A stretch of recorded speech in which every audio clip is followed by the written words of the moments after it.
You know that feeling when you watch a performance and you're left just wondering, wait, what part of that was real and what was the act? Well, today we're diving deep into the work of a guy who basically turned that exact question into his entire art form. This isn't just about entertainment, it's the story of a philosophy, one designed to systematically pull apart how we see reality itself. This is the Kaufman Method. The year is 1975. Now, you've got this strange, kind of out there performer named Andy Kaufman, and he's doing his thing in clubs and on early TV. But he's up against the comedy world that runs on this really rigid, unspoken contract. And that was it. A simple, you could say, unbreakable promise. The whole exchange was supposed to be predictable, comfortable. The entire industry was built on that foundation. But one man looked at that contract and didn't see a promise. He saw a prison, and he wasn't just going to bend the rules. He was about to tear up the whole agreement and rewrite it from scratch. Yeah, his contract had nothing to do with getting a quick, easy laugh. Nope. His was with a much deeper and honestly more unsettling idea of what truth is. He was convinced that to get to a real connection, to some kind of profound insight, you first had to create a state of total, absolute confusion. So his goal wasn't just to subvert expectations, it was to completely obliterate them. Okay, so let's dive into this thing. Here's the roadmap for our journey. We're going to start with how he just shattered that old comedy contract. Then we'll see how his own personal struggles helped forge these incredible personas he created. We'll lay out the core principles of the Kaufman Method, see how he actually put it into practice, understand why he became such a cultural enigma, and finally, get to the big lesson, why confusion is really the key. So let's start right at the beginning, at Genesis moment. And you gotta understand, this wasn't just him deciding to be weird for the sake of it. For Kaufman, it was a systematic realization. He looked at traditional performance and saw a brick wall, a fundamental limitation, and he basically dedicated his life to finding a new way forward. And this was the question that changed everything. What if that comfortable laugh we all want is actually getting in the way of something way more important? Kaufman's conclusion was that the only path to real artistic truth was to systematically demolish the wall between performance and reality. It's like he decided to replace the straight, simple road to a punchline with this insane, tangled maze, forcing every single one of us to find our own way out. Of course, philosophy this radical doesn't just pop into someone's head, right? It was absolutely forged in the crucible of his own life. It was this intense mix of his own deep personal sensitivity and the constant grinding pressure of the entertainment business. I mean, even as a kid, Kaufman was apparently so sensitive that he'd retreat into his imagination, creating whole worlds right there in his bedroom. And then, as an adult, that same instinct turned into this fierce battle against commercial pressure. You've got agents, producers, club owners, everybody wanting to put him in a neat little box to make his act something reliable they could sell. But for Kaufman, being defined was like artistic death. In that struggle, it forced him to systematize his whole approach, to develop this hardcore, uncompromising devotion to the integrity of his performance. And that led him to this incredible concept he lived by: persona integrity. See, characters like the obnoxious lounge singer Tony Clifton, they weren't just funny bits he could switch on and off, they were real. Kaufman's whole belief was that to make you and me question our reality, he had to be more committed to his made-up world than we were to the facts in front of us.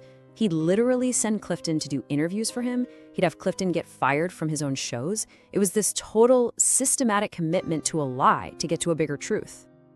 Okay, so this brings us to the absolute core of it all, the Kaufman Method itself. And we're going to slow down a little here, because we're shifting from the backstory to the actual philosophical framework that was the engine behind every single, seemingly random, chaotic thing he ever did. This is it, the central idea. The performance is real, and reality is performance. For Kaufman, there was no line, there was no off switch. Every single interaction, whether he was on The Tonight Show, in a wrestling ring, or even just arguing with a producer backstage, was a systematic extension of the act. He believed that if he could blur that line completely, he could force an audience to wrestle with that ambiguity until some kind of profound, maybe even uncomfortable truth just emerged. Now, what's really fascinating here is how this big idea breaks down into 3 actionable principles. First, you've got the anti-joke protocol. This meant he would systematically avoid a punchline. He'd read The Great Gatsby out loud on stage, anything to generate real discomfort instead of an easy laugh. Second, the Unbroken Persona Mandate. That's that fierce, almost scary commitment to characters like Tony Clifton, designed to shatter the boundary between what's real and what's fake. And third, and this one is just genius, the audience as participant doctrine. Kaufman saw the audience's confusion, their anger, even their boos as a vital part of the art. The performance wasn't actually complete until the audience became these unwilling co-stars in his completely bizarre theater. So that's the philosophy. It's pretty wild stuff. But how did he actually pull it off? Now we're going to shift from the what and the why to the how, the actual systems he used to bring this whole radical idea to life. So his main system was something we can call the Escalation of Absurdity and long con protocol. The two key words you got to remember here are systematic and sustained. This was never about just one single shocking moment. He would systematically build on a single premise for weeks, months, sometimes even years, all to maximize that sense of ambiguity and confusion. He didn't just wrestle a woman one time, no. He declared himself the intergender wrestling champion of the world and then spent years defending the title. And this right here shows just how disciplined he was. Because you have to ask, how do you pay the bills when your main goal is to confuse and sometimes alienate your audience? Well, that's where his second system comes in, and it's brilliant. On one side, you've got Latka Gravis from the huge sitcom Taxi. Latka was his accessible side, lovable, funny, and super commercially viable. He was the character that made Kaufman a star and, more importantly, funded the experiments. And on the other side, you had Tony Clifton, the abrasive, subversive alter ego. Clifton was the experiment. This wasn't selling out. It was a genius, systematic strategy to buy himself complete artistic freedom. When you put all this together, this incredibly calculated approach, well, it's no wonder he became a true cultural enigma. So let's kind of zoom out now and really look at the lasting impact he had, not just on comedy, but on the whole nature of performance art and how we even relate to the media. If you look at this timeline, you can see his influence was more of a slow burn. Back in '75, he's already on national TV tearing up that old comedy contract. Then, from '79 to '82, that whole intergender wrestling long con becomes this national obsession that totally blurs art and reality. His death in 1984 leaves the ultimate question mark, with fans thinking for years that it was just his final greatest performance piece. Then, in '99, the movie Man on the Moon introduces his myth to a whole new generation. And now, today, the kind of meta-humor and anti-comedy he pioneered is everywhere. It's mainstream. You know, his personal journey is just as remarkable as his professional one. We're talking about a shy kid who hid in his own imagination, who somehow transformed himself into a global cultural enigma whose work people still argue about today. His legacy is really proof that sometimes, to achieve real artistic depth, you have to risk the audience's love, their comfort, and their understanding. You have to play the long game. And that brings us right to our final takeaway. After all that, what's the big lesson we can pull from Andy Kaufman's life and his method? How can any of this possibly apply to us, beyond a stage? Well, at its very core, the lesson is this. Predictability is the enemy of artistic truth.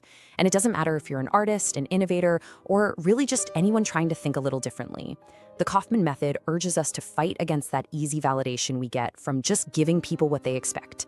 The real growth, the deeper thought, that happens in that moment of tension, that confusion, when the easy answer never shows up. So really, it's a call to action. It's about committing to intentionally disrupting the status quo of what people expect. Think about it. In our own work, in our own lives, where can we challenge the assumptions? Where can we introduce just a little bit of healthy ambiguity to force a new way of looking at things? It's about having the creative integrity to stick to your vision, even if it makes people a little uncomfortable at first. So to wrap it all up, Andy Kaufman's genius was really built on this one profound truth, that the highest, purest form of art is just reality itself. The Kaufman Method was his blueprint, his system to confuse until the truth appears. And it's a method that absolutely requires sustained ambiguity and a fierce, almost stubborn commitment to your own vision. Confusion systematically deployed is the key to profound truth.